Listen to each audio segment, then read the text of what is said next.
Welcome. When we think about memory, we often picture a simple box or maybe a computer hard drive. But look at this. It's so much more complex, right? You've got gears, puzzle pieces, lightning bolts, a whole system. And that's exactly what we're diving into today. How this incredible and, let's be honest, sometimes tricky system really works. So let me ask you something. Have you ever been in a party, someone tells you their name, and whoosh, it's just gone? I'm not talking 5 minutes later. I mean like 5 seconds later. Why in the world does that happen to us all? Well, here's the good news, and it's a big relief. It's not you. It's not a personal flaw or a sign your memory is broken. It's actually a feature of the system. Seriously. And once you get how the system is designed, you can start working with it instead of feeling like you're constantly fighting against it.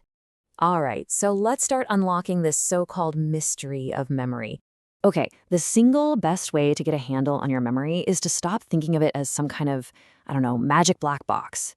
Instead, I want you to picture a really sophisticated mental filing system. Yeah, like an office with an inbox, a desk for your current work, and a massive, massive archive.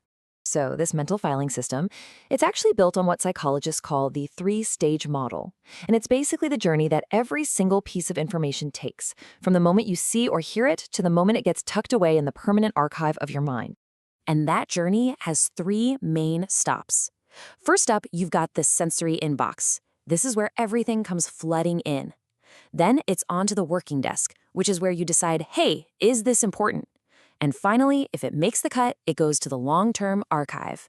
Think of this as the gigantic library of your entire life. So let's break that down. First, that sensory inbox. Just imagine for a second, a constant flood of information, sights, sounds, smells, hitting your brain every single moment. That's sensory memory. It's the super brief buffer, holding on to everything for just a couple of seconds, maybe less. And here's the key. Unless you actively pay attention to it, poof, it's gone, deleted almost instantly. But if you do pay attention to something in that crazy inbox, it gets moved right here to your working desk. Now, this is your conscious mind. It's the space where you're actively thinking, processing, solving problems. The only problem? Your desk? Well, it's pretty small. Just how small are we talking? Well, this famous number gives us a pretty good idea. Way back in the 50s, a psychologist named George Miller figured out that our working memory, our desk, can only hold about 7 pieces of information at once, give or take 2. This is literally why phone numbers are chunked into smaller groups. It's the brain's first major bottleneck. Okay, so if the information on your desk is important enough, it gets filed away for good in the long-term archive. And this thing is a massive warehouse. I mean, its capacity is, for all practical purposes, limitless. This is where everything lives. Your first pet's name, the capital of France, the lyrics to that song you haven't heard in 20 years. It's all in there, together. But, having a giant archive is kind of useless if you can't find anything in it, right? So your brain also has to be this master archivist. It's responsible for filing things, storing them, and this is the crucial part, finding that information again later. And this is where we see that memory is really a two-way street. You've got encoding, which is all about getting information in. Think of it like putting a clear label on a file. And then you have retrieval, which is getting that information back out. If either one of those steps fails, well, that's when you forget. And you know what? It really, really matters how we file things. We can encode information based on how it looks, how it sounds, or what it means. And all the research shows that semantic encoding, that's when you connect new info to stuff you already know, it creates the absolute strongest memories.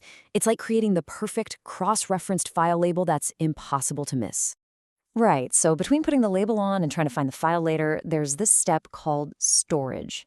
Think of it as the bridge. It's this quiet background process where your brain is consolidating information, basically strengthening the pathways to that memory and officially moving the file from your temporary desk into that permanent archive. A whole lot of this work, by the way, happens while you're asleep.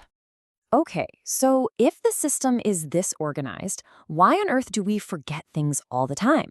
Let's take a look at what can go wrong when you're rummaging around trying to find a specific file in that huge mental archive. It turns out there are a few main culprits.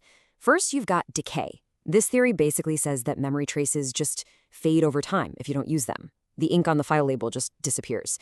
Then there's interference. This is when new, similar information gets in the way. kind of like accidentally placing a new file right on top of an old one, obscuring it. But honestly, the most common one is probably retrieval failure. The file is there. It's perfectly safe in the archive, but you've lost the path to it. That is that classic, super frustrating tip of the tongue feeling. All right, so knowing all of this, how can we actually become better mental archivists? The really good news is you can absolutely train your brain to file and find information way more effectively. Here are 3 really powerful techniques. First, elaborate. Don't just read something. Connect it to your own life, create a weird mental image, try explaining it to a friend. This is that powerful semantic encoding we were talking about. Second, test yourself. Don't just reread your notes. Actively try to recall the information from scratch. Every time you do that, you're strengthening the retrieval path, making it easier to find next time. And finally, space it out. Spaced repetition, reviewing stuff over increasing time intervals, is one of the most proven, effective ways to fight back against memory decay. You know, maybe the biggest takeaway from all of this is that we need to stop thinking of our memory as some kind of perfect video camera. It's just not. Every single time you recall something, you are actively reconstructing it. Your memory is more like a creative storyteller, and understanding that, well, it changes everything. So we've seen that memory isn't magic, right? It's a system with rules, with features, and with bugs that you can learn to use to your advantage. So the real question now is, what are you going to do with that knowledge? Now that you have the blueprint, how are you going to build your archive?